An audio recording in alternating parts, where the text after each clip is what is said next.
cannot believe what I have seen, what I have heard, what I have experienced. I cannot believe what I have witnessed in my life and the lives of those around me who call themselves Christ followers. But I do. Now what? How do I even begin to tell those who haven't seen what I have seen, what I have heard, what I have experienced? What if they don't believe me? Or worse, what if they misunderstand and think I am judging them? What if they think I hate them? What if they think I am stupid? Or what if they don't see any difference at all? I know the gospel alive and at work in me should not make me a ghost to the world around me. But would it be better if I said nothing at all?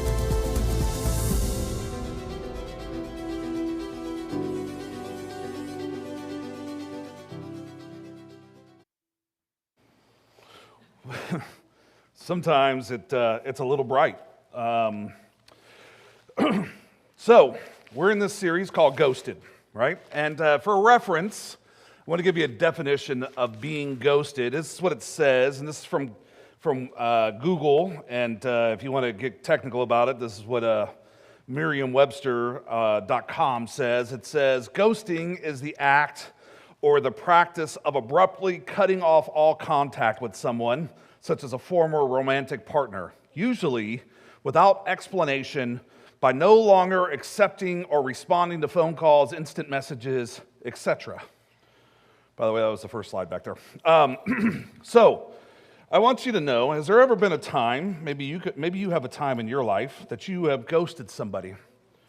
You know, and I think that whether you were ghosted or you've been ghosted, I think all of us have had a time. You know, there's been times where you've cut somebody off. There's been times where you're like, I don't want to talk to that person any longer.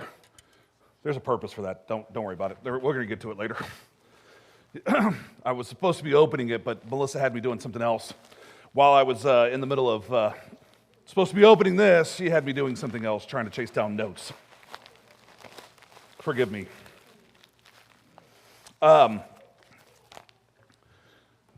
She over there talking about me?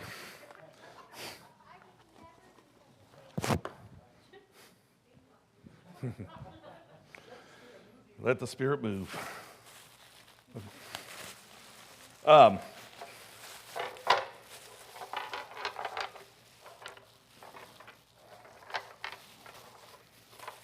see how this works out later. Anyway, so it almost doesn't matter what the reason is for being ghosted, right? If you've ever been ghosted or if you've ghosted somebody, it doesn't matter what the reason is. You know, it doesn't feel good, and even if you are the one that ghosted somebody, it doesn't really, you know, when you look about it and you think back on it, you're like, you know that what you did wasn't good. And there's something worse, is that when you think about it, ghosting happens to people all around the world. Like when you just start thinking about it, people are being ghosted each and every day. Like it's just happening. It's just like, it's a constant thing. People are being ghosted. In fact, though, I want you to think about this now. As many of you are listening to this, and if you're watching at home, you are ghosting people that you live with, that you work with, that you study with, that you shop with, that you play around with right now. That you're doing it right now. And you may not notice it, but you're doing it. You know, and so here's the thing. I just want to stop for a second. If you're listening to this and you're unsure about your faith or God or church, I just want you to know I'm glad that you're here with us, and I'm here to make you feel good about yourself. You know, welcome to the Edge. In this month, we're going to be listening to we're going to be in this series called Ghosted, and it's designed with you in mind, by the way. Those of you that are brand new and kind of this, because some of you have been ghosted by the church. Some of you have been ghosted by the church. Some of you have been ghosted by somebody who calls himself a Christian. Somebody who's in, and maybe you've even wondered, what did you do wrong, and why is God ghosting me? Why is it that God is ghosting me? And I want to apologize, actually. And I just want to apologize from the church and just say we're sorry that you were ghosted. And no, God absolutely is not ghosting you. I just want you to know that. God is not ghosting you. And we believe as a church that He has a hope and a plan for you. That there is something much greater and much bigger for you. And I think that most people when they go, that the church hurt me. It wasn't that the church hurt you or God hurt you. The people of the church hurt you. It's really what has happened. Somebody in the building did something, a pastor did something, something happened where you were hurt that way. Now, I'm going to ask you this thing. It's called a ghosting test, and I sent it out last night on Facebook if you were there. And just kind of one of these things to ask you, just kind of some questions. It's kind of one of those things to ask yourself. When was the last time that you spent time thanking God for your salvation?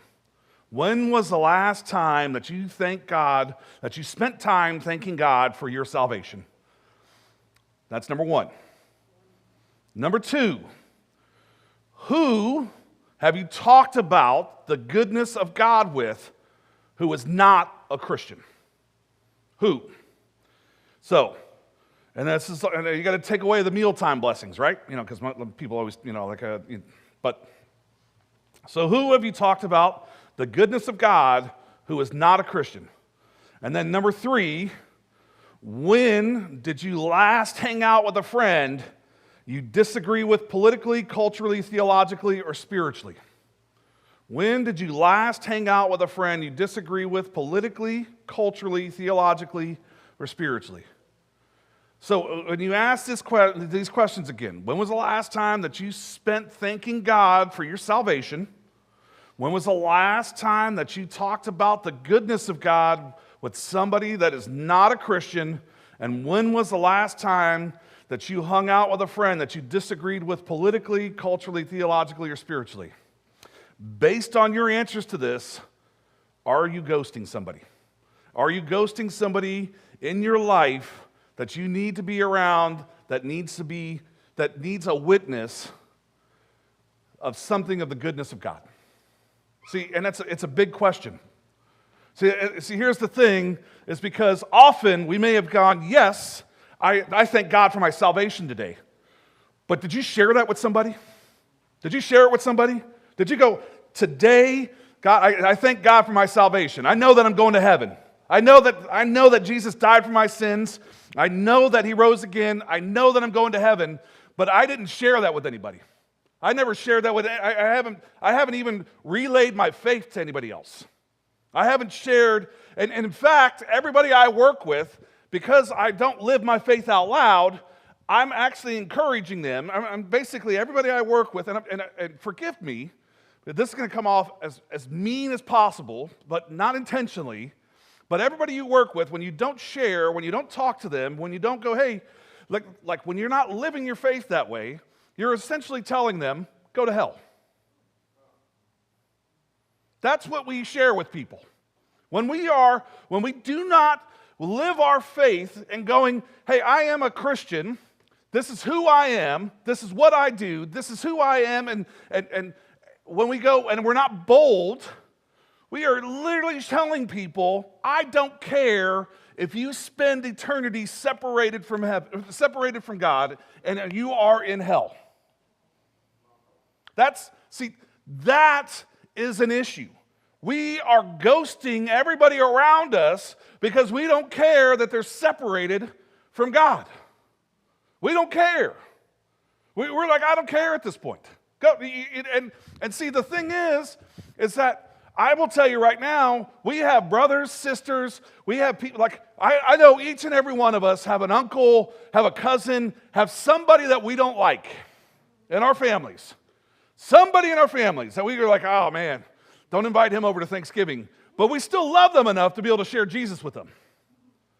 We still don't want them to go to hell. We don't want to be like, hey, man, I really don't like Uncle Mike, but I don't want him to go to hell. We still want to share Jesus with him. Like, I mean, like my older brother, I haven't talked to him in years. I don't want him to go to hell. I don't want to be looking, that's not what I want to do. I would want to share Jesus with him. Why is it that we are so opposed to sharing Jesus with people? Why are we so opposed to going, I want to share my faith with people? Why is it that we're doing this? We are ghosting people in our lives because we are not being witnesses for God. See, the gospel is alive and at work within us, and it should not make us ghost to the world. We should not be ghosts to the world around us. And we are. See, we are ghosts as Christians.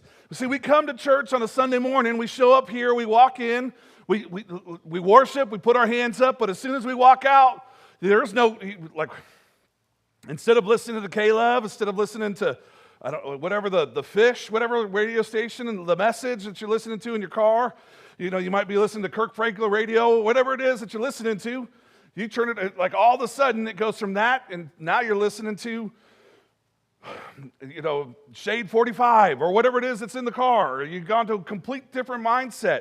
And I will tell you right now, what you're intaking, that's what's residing in your heart. That's what's residing in your heart. Because I can say some lyrics to some songs, and you'll know those songs. They'll be there. They'll be residing in here. Like they're just, like I can say songs from the 90s.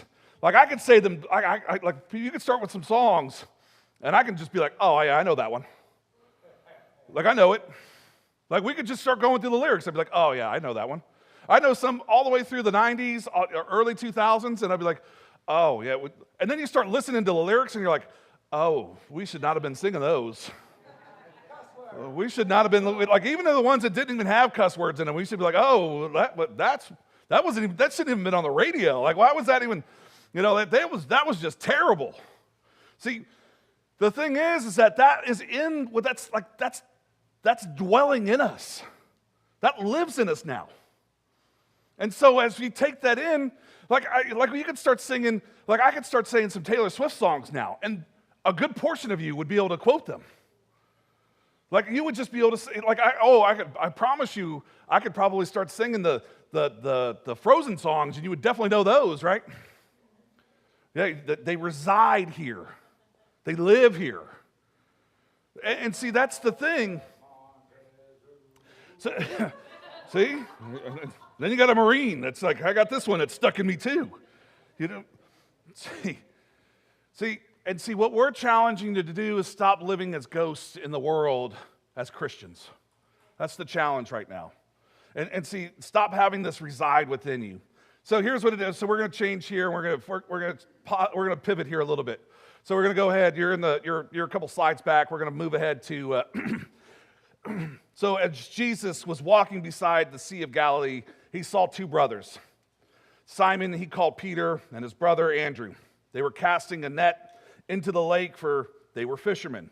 He says, "Come, follow me," Jesus said, "and I will send you out to fish for people." And at once they left their nets and followed him. Oh, so go 3 slides up. Next one. I see him just fine. Go to the next one. Next one. I don't have it in front of me. All right. Next slide. And then, yep, we're going to go to the next one after that. And then going on from there, he saw two other brothers, James and his brother John. And they were in a boat with their father Zebedee, preparing their nets. And Jesus called them, and immediately they left the boat and their father and followed him. Now, so, remember, got this little fishing pole here, right? And I don't really need the rope, but it came with it. So here's the deal. Fishing nets, right? And a pole. Now I want you to think about something. When we think about these things and you go out fishing, when you go out fishing today and you cast a line out, what do you think is going to bring in more fish? The net, right? The net. Oftentimes, the net's going to bring it in. This is lazy fishing, by the way. Just to let you know, this lazy fishing. You throw this line out, and you crack open whatever it is that you're drinking. And this is working fishing, right? And see, I want you to think about something, is that these brothers, and oftentimes we think about as they leave Like when you hear this, it says they dropped everything and they left. Now, it's not like they drop everything and they go, like, this is our escape. This is our way to get out of here. See, this is not the type of fishing that you go, hey, this type of fishing, they were probably being successful. It wasn't like they were struggling. These were not the type of, they weren't uneducated. They weren't people that you would look at and be like, oh, they were just trying to find an escape to get away from the hard work or any of this thing. So what you have to do is if you were to look back at this, they were probably, in the modern terms, they were profitable small business owners back then. If you were to think about this, they were not dumb, they were not illiterate, and they were not timid.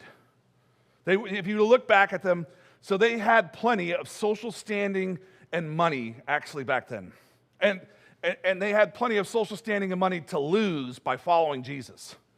When they started following Jesus, it was a whole change of things. See, here's a question for you. What have you given up to follow Jesus? What have you given up to follow Jesus? When these four had started following Jesus, they had given up their social status, they had given up their finances, they had given up everything to follow Jesus. See, in ancient times, followers typically chose their leaders. When they go, hey, we're going to follow this person. And if you read, John Mark Comer has a book, and he talks about being a disciple of Christ.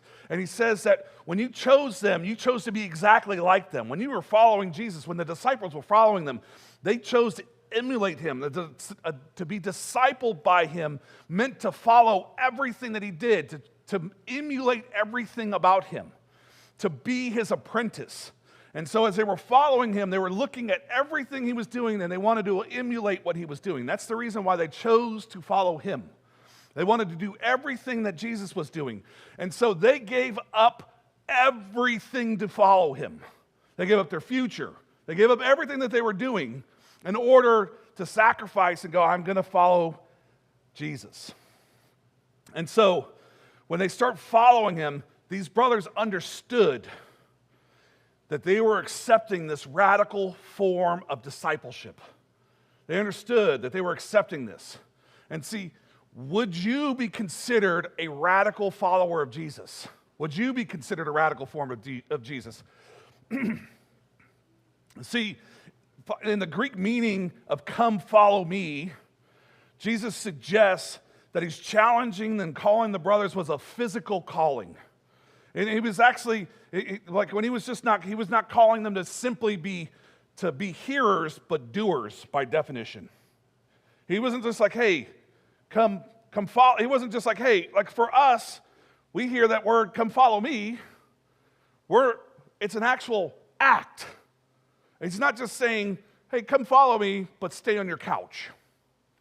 See, for us, we go, I'll follow you, Jesus, but I'm going to stay pretty comfortable in my nice living room, in my nice, I don't want to give up the comforts of my vehicle. I don't want to give up these things. I don't want to do this. I don't want to do that. I like my Nikes. I like my, whatever. I'm not going to give that up. I'm not going to give these things up. I want to just stay where I'm at. And see, when he's talking about this, it's an actual doing things. See, how about you? What are you doing that demonstrates that you are a follower of Christ?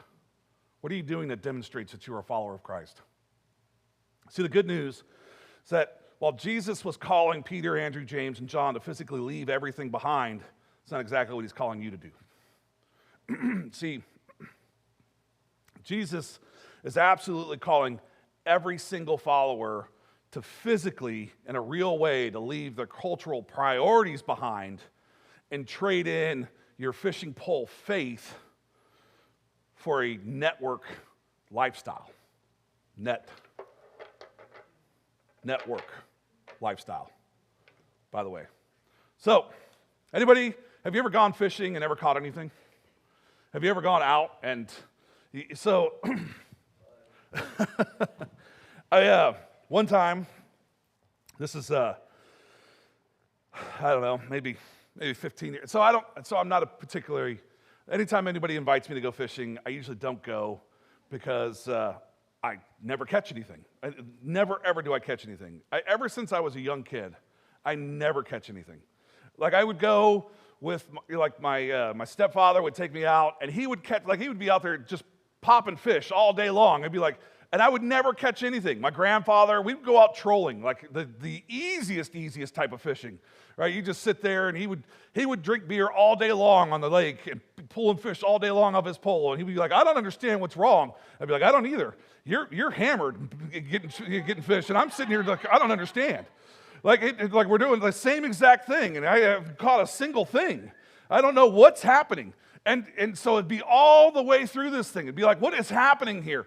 Never catch anything. And then when I would catch something, it would have to be a throwback. Like I would catch it and be like, well, that one's too small, throw it back. It'd be like that. It was like the story of my life.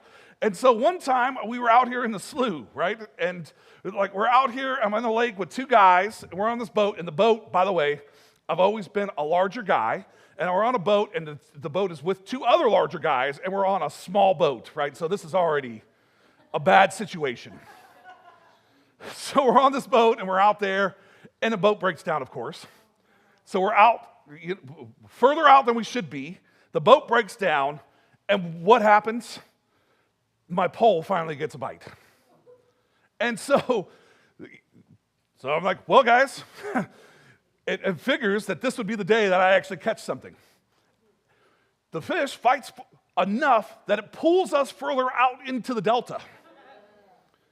And so it catches us to where, I don't know how far it pulled us, but they go, hey, you got to let it go. Because it's pulling us further and further away from Sassoon.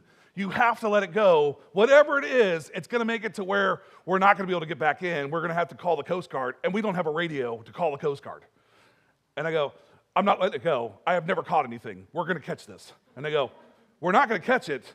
We're stuck out here. Like you have to let it go.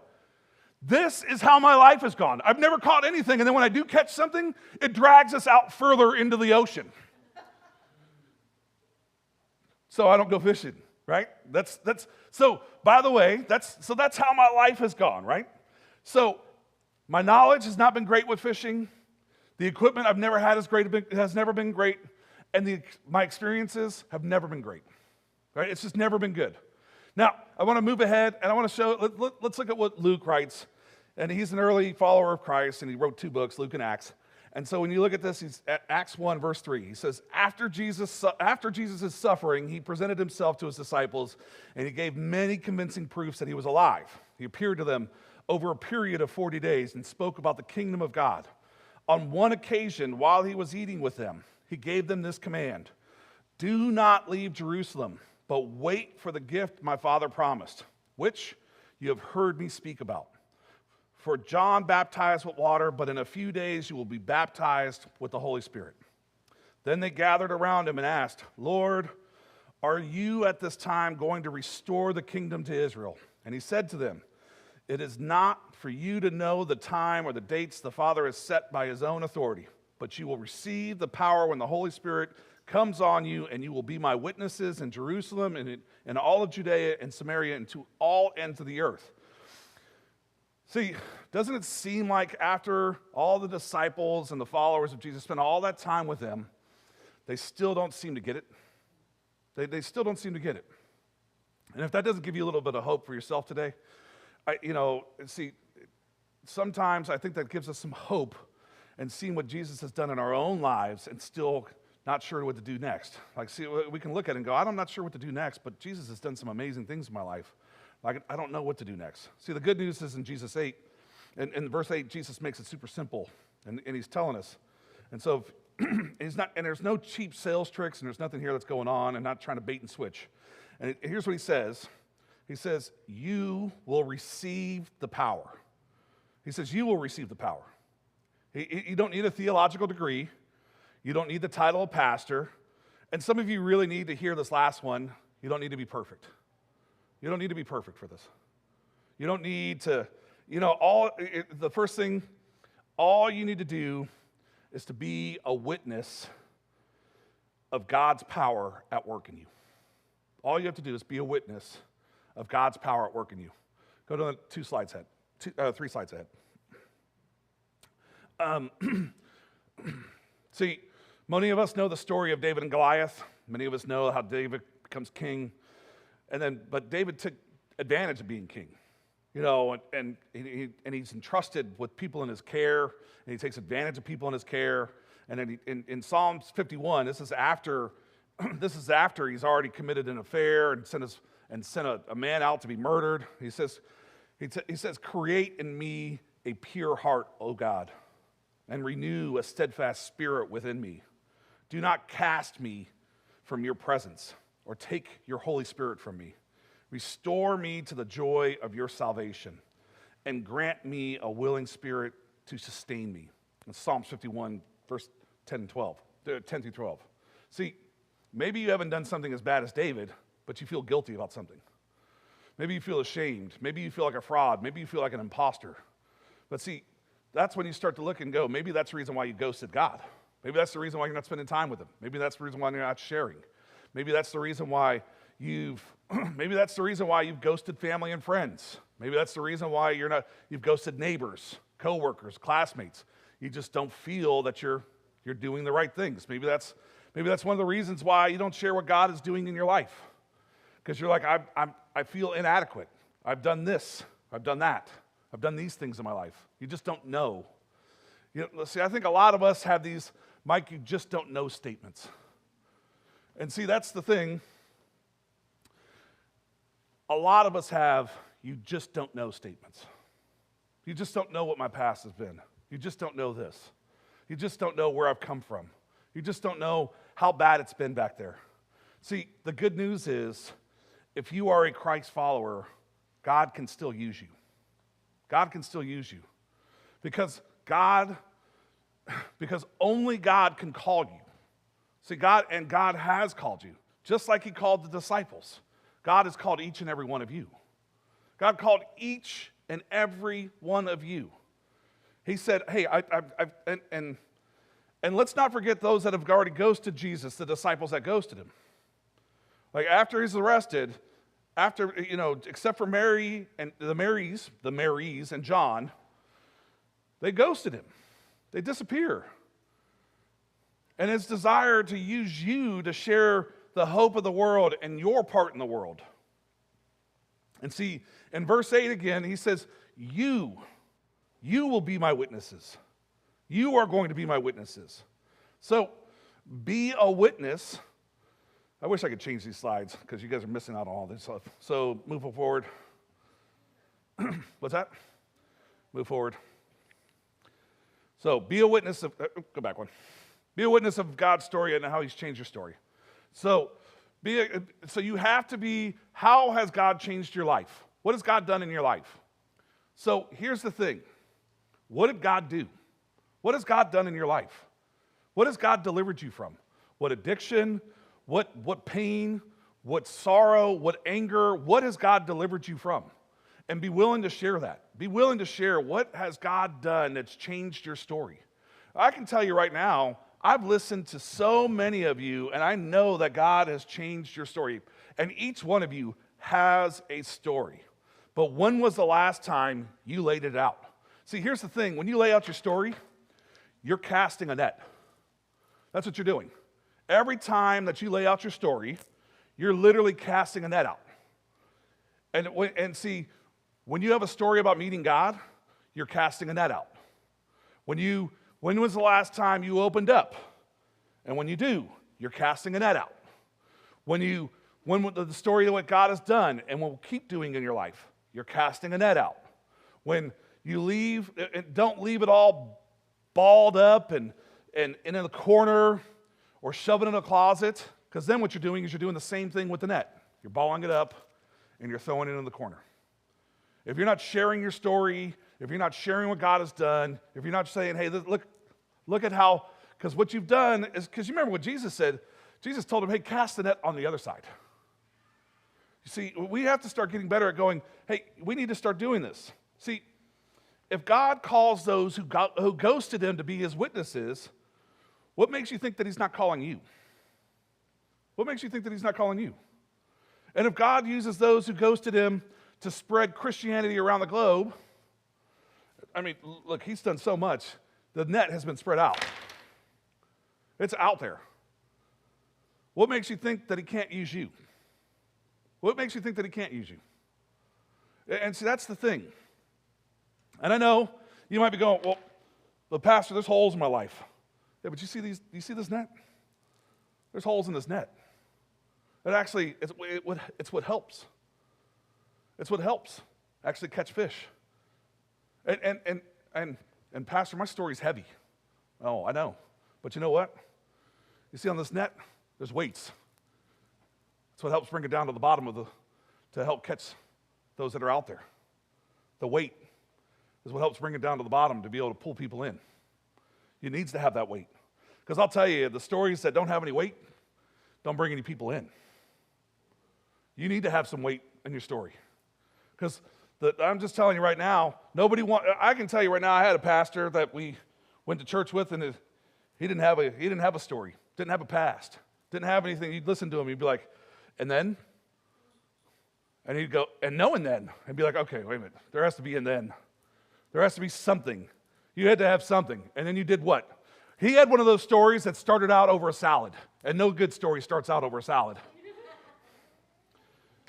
See, nets sink down to where the fish are swimming, the bottom. And that's where we need to start going. And that's exactly what some people need, is to get caught up where your story is. And sometimes your story's at the bottom. Like I can tell you right now, some of us, our story started out with us being at the bottom. Our story started with us looking not at the bottom of the barrel, but underneath the barrel. We were just hoping to be in the barrel. We were like, I'd like to be in the barrel.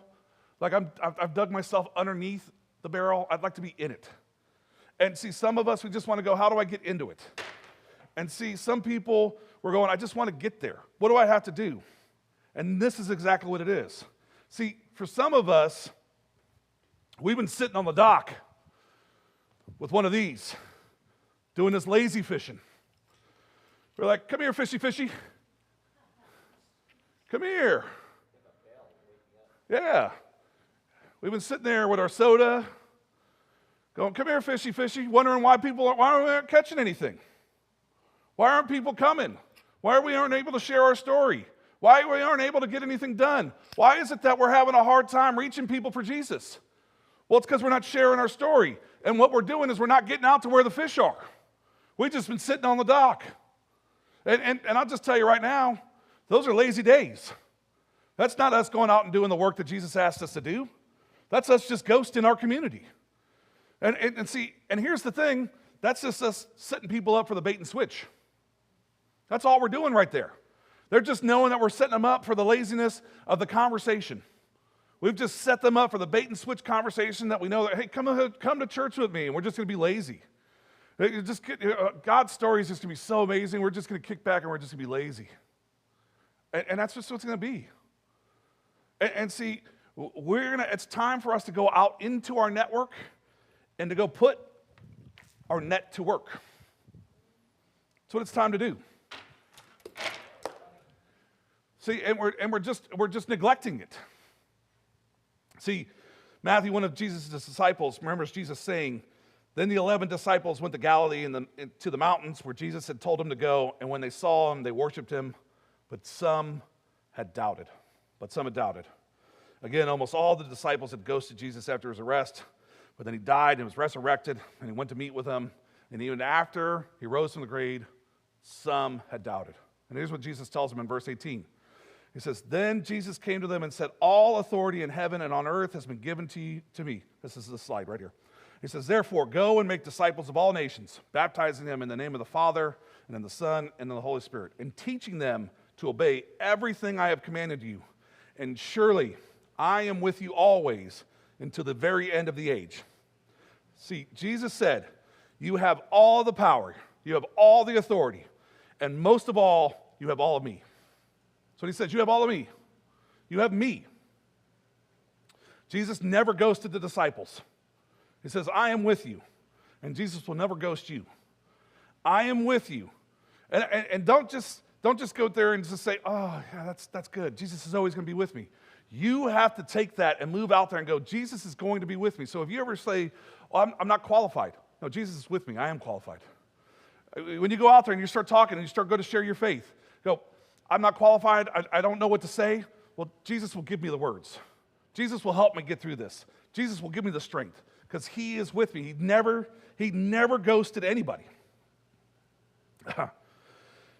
Then, if you are a witness, so this next slide, it just tells you, be a witness whenever the opportunities begin to bite. Be a witness whenever the opportunities begin to bite. See, you know the people in your life who are like you that are hungry for hope. There are people out there that are hungry for hope. They're just out there. And you know the people in your life who, unlike you, that are starved for peace. There are people out there that there's just chaos in their life, and they are starved for peace. They need the peace of Jesus. Guys, just start looking and start talking to people. Start listening to what they have going on in their life. They are starved for peace. Like I just start seeing people running as I'm talking to people. Their lives are in chaos. They are starved for, they know that they need something more. They know, and all you have to start doing is going, do you know what Jesus has done in my life? You don't have to be like, hey, well, in 1 Thessalonians, you don't have to do all of that. All you have to do is just go, this is what Jesus has done in my life. Start sharing what Jesus has done in your life and the transformation that's happened. And you might be going, well, Mike, it just happened yesterday. Or it just happened today. Or it just happened 2 weeks ago. Okay, but it's a start. This is what's happened in the last 2 weeks. This is what's happened since yesterday. This is what's gone on. See, here's the thing. I'll tell you right now. This morning, I'll just let you know. This morning, we had an accident that happened here. An expensive accident. I usually would have flipped out. And I'll just tell you now, the peace of Jesus, because I'll just tell you now, it would have thrown a whole morning out. It's just not even worth getting upset about. It happened, and it's just time to move on. It's the peace that transcends all understanding, right? This is how we have to be. And so this is what Jesus has done in my life. He's given me peace that I would never have in the past. So I can share that with other people. People will be like, Mike, how come you didn't get upset then? Because Jesus has given me peace that I've never had before. That's all you have to say. That's all you have to do. You don't have to go more than that. You don't have to say, well, you know, in Matthew, Jesus said that I will give. No, you don't have to say all that. Don't give more than what you are qualified to answer. Just go, I don't know, Jesus just gave me some peace today. I spent some time with him. I spent some time in prayer. I took a deep breath. I walked away and came back, and I was like, I'm ready to go. That's all you have to do. Jesus handled it. See, be a witness and make your life worth witnessing. That's all you have to start doing. You will have opportunities every day. I'll tell you that right now. You will have opportunities every single day, so be ready. You know, I was talking with somebody here a couple weeks ago. It was actually at the end of service. I was sitting down just checking in on her, and we were having a conversation, and she said that she was on the phone with a utility provider, and they told her, stop talking to us about Jesus. Well, that's our opportunity to be a witness. And I said, you just keep doing what Jesus has told you to do. They don't want you to do that? Well, that's okay. They'll transfer you to somebody else. They'll just transfer you to another person. Just keep doing what they've asked you to do. Just keep doing what God has asked you to do. You don't have to worry about that. You know, and see, you'll have opportunities every day. Even if you're a stay-at-home person, you'll have opportunities every day. Just answer the phone sometimes. It's okay. You don't need to just do text. You can answer the phone every once in a while. Even those numbers, you're like, who's that? Just answer it. And then they start going, hey, you owe some money. Be like, you know that Jesus is going to pay the bills for me. You know. See, John, the only disciple who didn't ghost Jesus, shares about his fellow disciples and how they met Jesus, and he wants us to know about how Andrew, one of the brothers of the fisherman before he was called, right? And so John 1, 35 through 42, John writes, Andrew, Simon Peter's brother, was one of the two who had heard what John the Baptist had said and who had followed Jesus. The first thing Andrew did was to find his brother Simon to tell him, "We have found the Messiah," that is the Christ, and he brought him to Jesus. See, the first thing Andrew did was not invite him to temple. He didn't invite him to temple. It's not what he did. He didn't go to him and be like, hey, you got to come to church. You got to come to temple with me. No. He didn't, he did not use the cheap hook. He didn't use the cheap bait. He didn't use that to lure his brother in to come meet Jesus. He said, "I found Jesus," and he brought him to meet Jesus. He didn't bring him to church. He brought him to meet Jesus. See, that's the thing. Stop trying to bring people just to church. See, that's not the thing that we want to do. You're not trying to bring people just to church. You're trying to bring them into a relationship with Jesus. See, if you're just trying to bring them to church, see, that is where we get this whole thing that's wrong. Then, all of a sudden, they have a relationship with me, or they have a relationship with you and me and the worship team, instead of having a relationship with Jesus. And that's a problem. Because what happens when I'm not funny that week? Or what happens when I get up here and I suck? And you'd be like, "Usually he's better, I promise you." I tell you, he's funny. He comes up here and he tells fart jokes every once in a while. See, and that's what happens. And then when I suck, they're like, "Oh, I don't know." And then all of a sudden, I'm your conduit to Jesus. I'm not the conduit to Jesus. I'm a nobody telling you about a somebody. That's it. All we want them to be able to do is to know who Jesus is and to come get me to help call the huddle, to call the play in the huddle and have you go out and run it again. Go out there and introduce somebody else to Jesus this week and have them meet Jesus, and then we go, "Hey, come back in here and let's do it again. And let's go out and do it again." I will tell you, if every week we introduce somebody to Jesus, if you introduce somebody new to Jesus, just think about this. If we introduce somebody new to Jesus this week, 50 people meet somebody this week. Next week, it would be 100 people. The week after that, it'd be 200 people. The week after that, it'd be 400 people. The week after that, it'd be 800 people. 4 weeks, we'd have 800 people, new introductions to Jesus. 800 people in a month. We just have to put out a net. That's all it takes. A net. And in that time frame, all you would have to meet is 4 people. You can't meet 4 people in a month? Wow. Talk about being introverts. See, who in your life have you told about Jesus? And who in your life have you brought to Jesus? See, the thing is, sure, Jesus isn't sitting somewhere waiting for you to bring somebody there, right? He's not sitting at some place going, "Hey, bring your friends and family here. We're hanging out at Six Flags today. Come on over. We're waiting for you over at the park. We're hanging out at Allen Witt." He's not there. And he's not, but he's absolutely sitting in your heart wanting to be shared. That's where he's at. And what if bringing people to meet Jesus was easier than we've made it to be? What happens if it was easier? What happens if it was just opening it up and shared what your faith means to you? What if you believed what Jesus has done for you and what he's still doing for you, and you just shared that? What could happen? Just like the brothers on the beach when they said, "Come follow me." And they began fishing. And he said, "Come."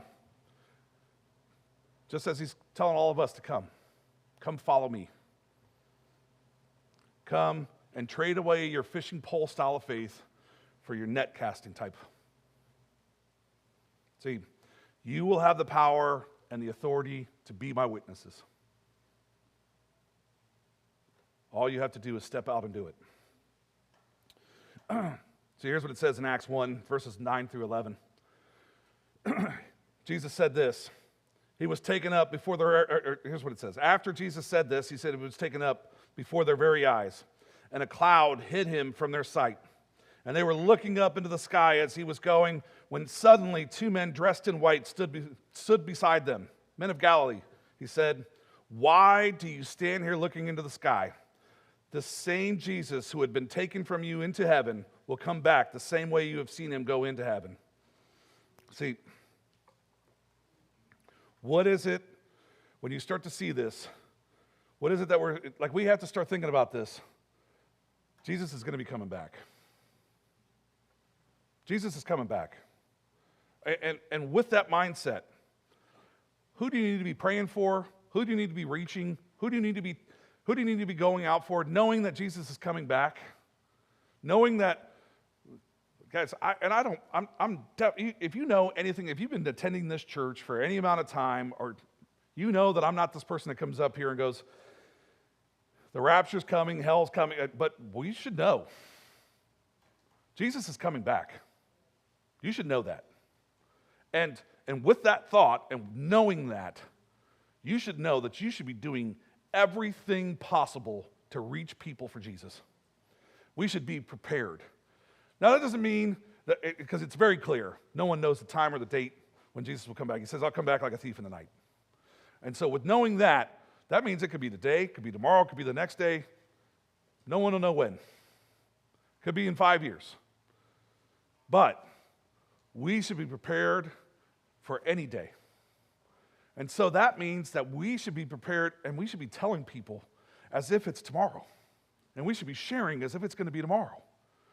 Because it says he is going to come back just as he went away. So who are you sharing with as if, just thinking about that, just with that mindset. If you go, he's going to come back soon, and, well, who are you sharing with? Everybody you come in contact with, if you're not sharing knowing that he's coming back soon, well, what are you telling them? What are you saying to them? Are you saying, I don't love you? I don't care for you? I don't care if you're separated from Jesus? I don't care that you have no relationship with him? I don't care that you're going to be separated and go to hell? I don't care so I will tell you, and I preach this often here, that hell is a real place that people go to for committing sin. You should know that. And we're all promised eternity. Each and every person in here, whether you believe or you don't believe, we're all promised eternity, and it's whether you're going to spend it in heaven or whether you're going to spend it in hell, separated from God. So which one is it going to be? And if we believe that, and if we're going to spend eternity in heaven because of our relationship with Jesus, well, that means those that do not have a relationship with Jesus are going to spend it in an opposite place. Well, if they're going to spend it in an opposite place, then we should be doing everything that we can for those that we love. And so if there's people out there that you love, and the Bible tells us that we're supposed to love our neighbors as we love ourselves, well, and if you're not loving your neighbors as you love yourself, then that means you're probably, guys, just think about this. Where does that mean that we're going?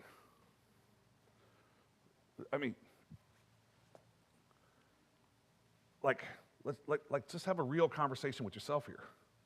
Where are we going if we're not loving our neighbors? That's a terrible thing. If we can't love those around us, and if we can't give and share Jesus, have we really been saved? Have we really accepted Jesus? Are we really loving the way that God has asked us to love? Are we really doing the things that he's asked us to do? It's a big and it's a deep question that each one of us needs to answer and go, what is it that we're doing? Because every person we come in contact with, if we go, I love my neighbor as I love myself, well, are we sharing Jesus with them? If you walk into the grocery store and you come up to the cash register and you go, I have a question here. I wonder if they know Jesus. If you're wondering that, you should ask them. Don't be weird about it. Don't be, because if you're just weird about it, then you're going to put them off. But you have to figure out how you're going to introduce people. How are you going to talk to them? How are you going to have that relationship? How are people going to go? Because in the book of Acts, here's what it said. It says that when people would look and they would see their lives, they would see the Christians, they would go, we want what they have. We want that. Well, man, do people want what we have, or does our lives look just like what they have? If our lives look like just what they have, then why would they want what we have? So that says that they wanted what they have. That's what made them call. Those are those followers of Christ. We want what they have. They didn't have a need. They didn't have all this Like everybody shared everything. They came together. They broke bread together. They did life together. They came and shared. It was life. That people wanted that. There was community. We're not doing that here.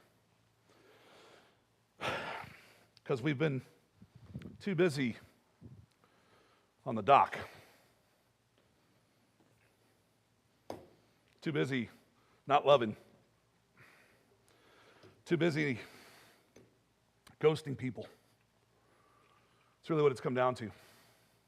We've just ghosted everybody. We've ghosted family. We've ghosted friends.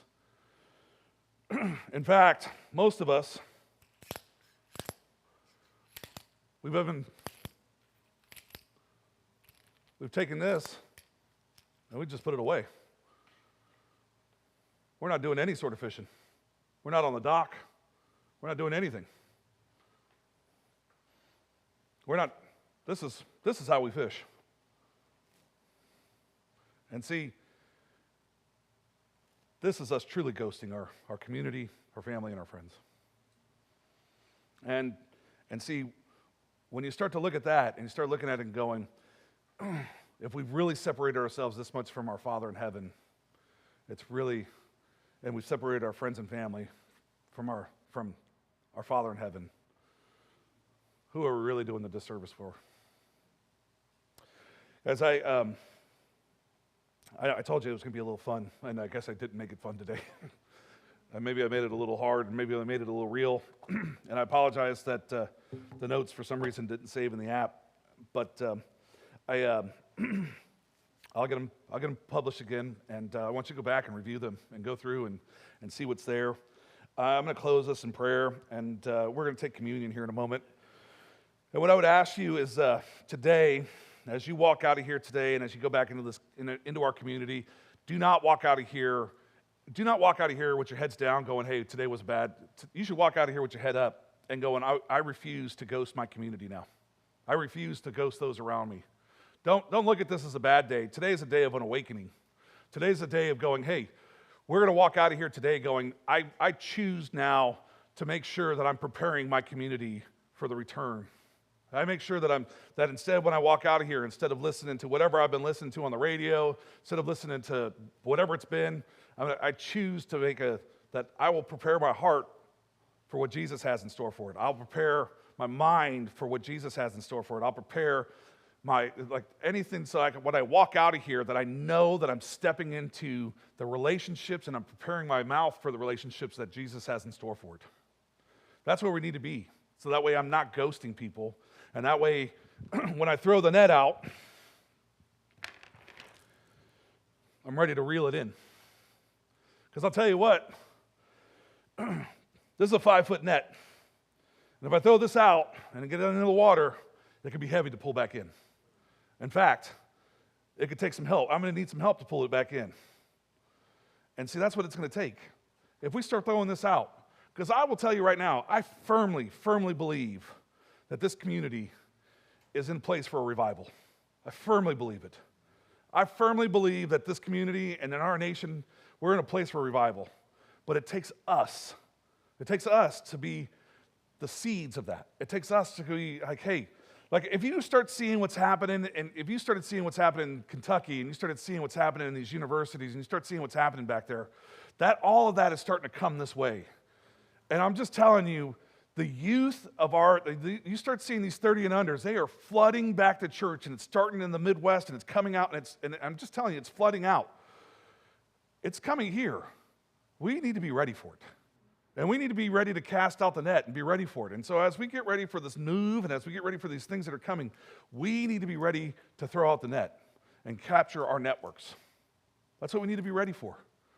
But we need to be ready to love, and we need to be ready to, and it's not going to be happening by putting our pole away in our back pocket. We need to be getting our fishing nets out. Let's pray. Father, thank you. Thank you for today.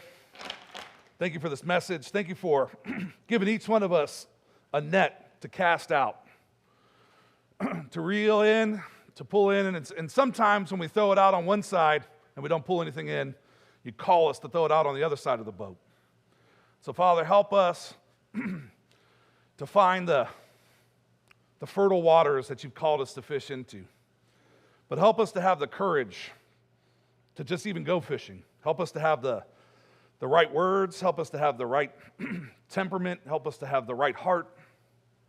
And help us to have just even the right discernment to go fishing where you've called us to go. Father, each one of us, you've given each one of us a network, and you've given each one of us a net, and help us to have the right heart as we go out into that network. Help us to have the right discernment. Help us to have the right the right focus. Father, it's not about bringing them to church. It's about bringing them into a relationship with you. Help us just to introduce them to you, and just by sharing what you've already done in our lives, what you've done and how you've moved and how you're continuing to move in our lives, how you've delivered us from anger and addiction and the chaos that some of us have experienced. Father, just help us to share who you are. Father, thank you for today. Thank you for awakening us to the ghosting that we've done that we didn't even know that we were doing. That we didn't even realize that we had just walked away without communicating anything.